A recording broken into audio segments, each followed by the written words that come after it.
हमें यहाँ पे 4 बातें दे रखी हैं और हर एक बात में एक खाली जगह भी है। हमें पता लगाना है कि ये जो खाली जगहें हैं यहाँ पर क्या आना चाहिए। तो चलिए एक एक करके इन सभी को देखते हैं। तो सबसे पहले हमें दे रखा है यहाँ पर ये जो बराबर वाला निशान है इसके बाईं ओर हमें दे रखा है 1 + 4। तो अगर हमारे पास एक चीज है और हम 4 चीजें और जोड़ देते हैं उस एक चीज में, तो कुल हमारे पास कितनी चीजें हो जाएंगी? तो 1 और 4 जुड़कर ये बराबर हो जाता है 5 के। तो इस खाली जगह पे 5 आना चाहिए, तभी तो हमारे दाईं ओर और बाईं ओर ये दोनों आपस में बराबर होंगे। 1 + 4 ये बराबर होता है 5 के। तो चलिए आगे बढ़ते हैं। फिर हमें दे रखा है कि हमें 4 में कितना जोड़ना होगा कि हमें 5 मिल जाए। और अभी तो हमने ऊपर देखा कि अगर हम 1 और 4 को जोड़ते हैं तो हमें 5 मिलता है। यानी कि अगर हम 4 में 1 जोड़ दें, अगर हमारे पास 4 चीजें हैं और एक चीज उसमें हम और जोड़ दें, तो कुल मिलाकर हमारे पास 5 चीजें हो जाएंगी। फिर हमें पता लगाना है कि हमें कितना जोड़ना होगा 2 में कि हमारे पास कुल 5 चीजें हो जाएं। तो अगर हम 2 चीजें पहले से हमारे पास हैं और 2 में अगर हम एक और चीज जोड़ देंगे तो 3 चीजें हो जाएंगी। 2 और चीजें जोड़ देंगे 2 में तो 4 चीजें हो जाएंगी।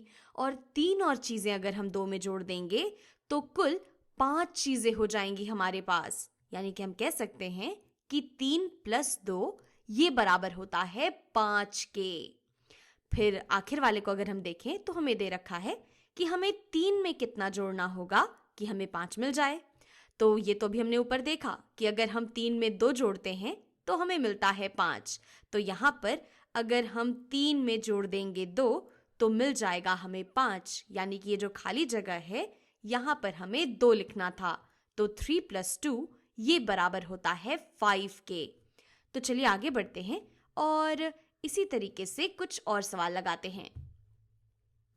तो अब हमें दे रखा है कि 9 - 3, 9 में से अगर हम 3 घटाते हैं तो हमें यहाँ पर कुछ मिलता है और ये कुछ कितना है इसका हमें पता लगाना है। तो अगर हमारे पास 9 चीजें हैं और 9 चीजों में से हम 3 चीजें कम कर दें या 3 चीजें निकाल दें तो हमारे पास कुल 6 चीजें बचती हैं। यानी कि 9 - 3 ये 6 के बराबर होता है। फिर हमें दे रखा है कि 10 में से हमें कितना घटाना होगा कि हमें 6 मिल जाएं। तो अगर मेरे पास 10 चीजें हैं और मैं उन 10 चीजों में से 4 चीजें निकाल देती हूँ तो मेरे पास 6 चीजें बच जाती हैं। यानी कि 10 - 4 या 10 - 4 ये 6 के बराबर होता है। फिर हमें पता लगाना है कि हम कितने में से 1 कम कर दें कि हमें 6 मिल जाए। यानी कि कुल कितनी चीजें होनी चाहिए हमारे पास कि उसमें से एक चीज निकालने पे हमें 6 चीजें मिल जाएं। तो अगर मेरे पास कुल 7 चीजें हों और 7 में से मैं 1 कम कर दूं तो मेरे पास 6 आ जाना चाहिए। यानी कि 7 - 1 ये 6 के बराबर होता है। फिर आखिर में हमें दे रखा है कि हमें 8 में से कितना कम करना होगा कि हमें 6 मिल जाए। तो अगर हम 8 में से 1 कम करते तो हम 7 पे पहुंच जाते, और अगर हम 8 में से 2 चीजें कम कर दें तो हम 6 पे पहुंच जाएंगे। यानी कि 8 - 2 ये 6 के बराबर होता है।